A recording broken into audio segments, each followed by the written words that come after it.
जय माता रानी दोस्तों, आप देख रहे हैं आपका अपना YouTube चैनल व्रत त्योहार टोटके। मैं हूं आपके साथ रिमझिम शर्मा।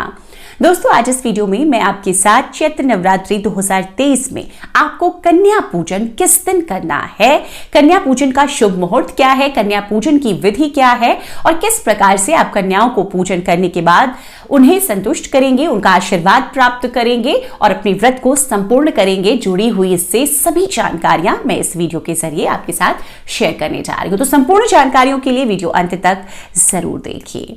दोस्तों, चैत्र नवरात्रि 22 मार्च से शुरू हुआ और समापन की ओर है। अब 30 मार्च को महानवमी के साथ चैत्र नवरात्रों का समापन होगा। व्रत का जो पारण है, जो लोग दशमी तिथि में पूरे संपूर्ण व्रत करते हैं, वो 31 मार्च को करेंगे। जो कन्या पूजन है वो, क्योंकि इस बार की नवरात्रि पूरे 9 दिनों की थी, तो कन्या पूजन जो आपको करना है, अगर महाअष्टमी के दिन करना है तो वो आप करेंगे 29 मार्च को। बुधवार का ये दिन है, 29 मार्च को आप कन्या पूजन कर सकते हैं महाअष्टमी के दिन। और जो लोग कन्याओं को महानवमी के दिन जमाते हैं वो 30 मार्च को कन्या पूजन करेंगे। दोस्तों, अब तिथि मैं यहां पर बता देती हूं कि कन्या पूजन के लिए अष्टमी की तिथि अगर आप देख रहे हैं तो तिथि कब से कब तक है, नवमी की तिथि कब से कब तक लग रही है। तो दोस्तों, इस साल अष्टमी की जो तिथि है 29 मार्च बुधवार को पड़ रही है और अष्टमी की तिथि की शुरुआत होगी 28 मार्च को शाम को 7:02 पर और समाप्त होगी अष्टमी की तिथि 29 मार्च को शाम को 9:07 पर। और महानवमी की जो तिथि है वो 30 मार्च गुरुवार को महानवमी पड़ रही है। नवमी की तिथि हालांकि 29 मार्च को रात में 9:07 पर शुरू होगी, जो कि 30 मार्च को रात में 11:30 पर समाप्त हो जाएगी। नवमी की तिथि में दोस्तों अभिजीत मुहूर्त भी मिल रहा है, जो कि 12:01 से 12:51 तक है। इस बार महानवमी बहुत शुभ संयोगों के साथ आई है। अमृत सिद्धि योग बन रहे हैं, गुरु पुष्य योग बन रहा है, सर्वार्थ सिद्धि योग पूरे दिन इस दिन रहेगा। तो बहुत ही शुभता लेकर इस बार की महानवमी आई है, जिसमें कि आप कोई भी पूजा आराधना करते हैं बहुत ही शुभकारी होता है। अब दोस्तों, महाअष्टमी पर कन्या पूजन का जो सबसे शुभ मुहूर्त है वो मैं यहां पर आपके साथ शेयर कर रही हूं। देखिए, 28 मार्च को रात में 11:36 से शोभन योग शुरू होगा, जो कि 29 मार्च को रात में 12:13 तक रहेगा।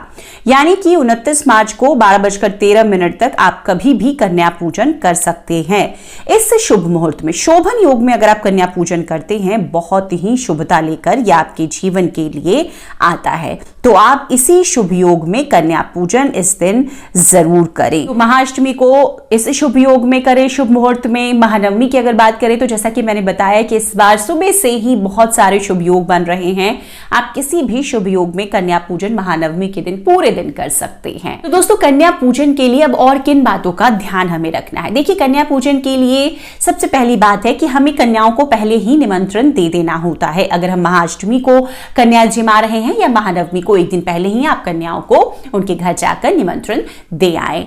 कितनी इस संख्या में कन्याओं को आपको जिमाना चाहिए? देखिए, संख्या आप कम से कम, देखिए वैसे तो हम माता के 9 स्वरूपों की मानकर 9 कन्याओं को जिमाते हैं और एक बालक जरूरी है। हर कन्या भोजन में लांगुर के तौर पर हम एक बालक को भी जिमाते हैं। तो दोस्तों, अब यहाँ पर अगर 9 कन्याएं नहीं मिलती हैं तो कई सवाल आते हैं कि फिर हम कितनी कन्याओं को जिमाएं। तो देखिए, जितनी कन्या आपको मिल जाए, आपको अगर 2 ही कन्या मिलती है आप 2 ही को जिमाएं, अगर 5 मिल जाती है 5 को जिमाएं। जितनी मिल जाती है पूरे श्रद्धा भाव से मां के स्वरूप को मानकर उन्हीं कन्याओं को आपको जिमाना है।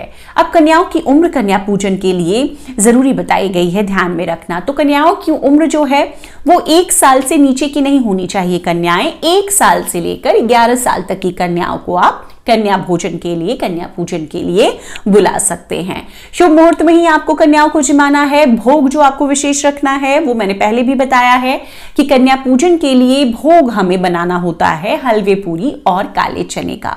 तो हलवा पूरी, काला चना और नारियल जरूर यहाँ पर महाअष्टमी के दिन हम देखिए महागौरी को नारियल अर्पित करते हैं। तो कन्या पूजन में भी प्रसाद के तौर पर हमने नारियल माता को अर्पित किया और फिर बाद में कन्याओं को भी हम भोग में अर्पित करते हैं। तो आपको ये जरूर रखना चाहिए। अब कन्याओं को जब आप बुलाएंगे तो एक विधि होती है कन्या पूजन की, उस विधि को आपको मानना है। पहले कन्याओं को आपने घर पर जैसे आमंत्रण दिया, कन्याएं आपके घर पे आई, सर्वप्रथम उनके पैर आपको धोने चाहिए। देखिए परात में आप जल और दूध ले सकते हैं। कई लोग दूध से कन्याओं का पैर पूजते हैं, उसमें थोड़े फूल डाल दें, उनके पैर धोएं, पैर को अच्छे से पोंछ लें। फिर उनके बाद उनके पैरों में शुभता के लिए आपको आलता या आप नेल पेंट ही लगाना चाहते हैं आप लगाएं। उसके बाद आसनी पहले से लगा करके रखें लाल रंग की। अगर आपको आसनी मिलती है ऊनी, जैसे हम पूजा के लिए उपयोग करते हैं, तो आप कन्याओं के लिए भी उसी तरीके से आसनी लगा करके रखें। उन पर कन्याओं को आप पूरे भावपूर्वक, जैसे हम माता की पूजा आराधना में है, बिठाएं। उसके बाद में उनकी पूजा करनी होती है। तो पूजा के लिए आप यहाँ पर उन्हें तिलक करें, कुमकुम करें, अक्षत उन पर छिड़कें, फूल आप अर्पित उन्हें कर सकते हैं। और उसके बाद में कलावा बहुत जरूरी है। हर कन्या को आपको उनके हाथ में कलावा जरूर, जो रक्षा सूत्र होता है, वो बांधना चाहिए। उसके बाद कई लोग देखिए चुनरी भी अर्पित करते हैं और फिर उसके बाद हम भोजन जिमाते हैं। देखिए माता के इन स्वरूपों को जब हम भोजन जमा रहे होते हैं तो ये भी ध्यान देना होता है कि जो जितना भोजन ग्रहण कर सके, खा सके, उतना ही भोजन उनकी थाली में हमें देना है। वो हमें जूठा नहीं रखना चाहिए, नहीं फेंकना चाहिए। तो उतना ही भोजन उन्हें भोग स्वरूप आप अर्पित करें। उसके बाद प्रेम पूर्वक उन्हें खिलाएं और उसके बाद में आप उन्हें जब वो भोजन कर लें तो उपहार स्वरूप कुछ जरूर दें। आप चाहें तो उनकी पसंदीदा चीजें दे सकते हैं। इस दिन कन्याओं को लाल रंग की वस्तु उपहार स्वरूप देना बहुत शुभकारी होता है। तो आप लाल रंग की कोई चीज ले आएं, चाहे उनके पहनने के लिए आप ला सकते हैं, खेलने के लिए खिलौने ला सकते हैं, पढ़ाई लिखाई से जुड़ी हुई चीजें आप ला सकते हैं। तो ऐसे कन्याओं के लिए आपको उपहार लाना चाहिए। उन्हें दक्षिणा देकर एक बार फिर से उनके चरण स्पर्श कर उनका आशीर्वाद लें कि आपका जो ये व्रत है उनके आशीर्वाद से सफल हुआ। तो इस तरीके से कन्या पूजन की जो संपूर्ण विधि है आपको रखनी है दोस्तों। ये आप विधि महाअष्टमी के दिन रख सकते हैं या महानवमी को जो करना चाहते हैं वो महानवमी के दिन करेंगे। अब कई लोगों के सवाल आते हैं हर बार कि कन्या पूजन कब करना है, हवन के पहले करना है या हवन के बाद। देखिए हवन हमें पहले कर लेना होता है।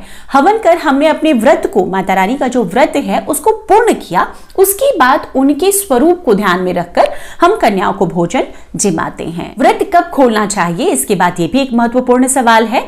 तो जब आपने कन्याओं को भोजन करा लिया, कन्या पूजन कर लिया, उसके बाद आप व्रत खोल सकते हैं। जो लोग अष्टमी में खोलना चाहते हैं या जो लोग नवमी में खोलना चाहते हैं, तो कन्या पूजन के बाद जो भोग है उसी भोग से आप अपना व्रत भी खोल लेंगे, चाहे अष्टमी हो या नवमी हो। अब जो लोग दशमी के दिन ही पूरे 9 रातों का व्रत रख के दशमी के दिन व्रत खोलते हैं, वो कन्या पूजन के बाद भी व्रत नहीं खोलते हैं।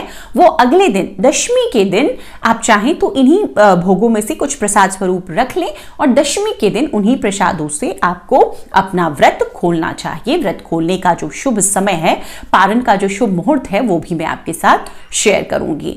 तो इस तरीके से इस साल कन्या पूजन करना है दोस्तों। महाअष्टमी या महानवमी पूरी संपूर्णता से विधि यहाँ पर कन्या पूजन की मैंने आपके साथ शेयर की है। उम्मीद करती हूँ ये जानकारियां आपके लिए लाभकारी होगी। वीडियो अगर पसंद आए तो आगे अपने दोस्त परिजनों तक जरूर शेयर कीजिए। चैनल पर अगर नए आए हैं तो इसी तरह की जानकारियों के लिए चैनल को सब्सक्राइब करना ना भूलें। वीडियो देखने के लिए बहुत बहुत शुक्रिया। जय माता रानी, हर हर महादेव।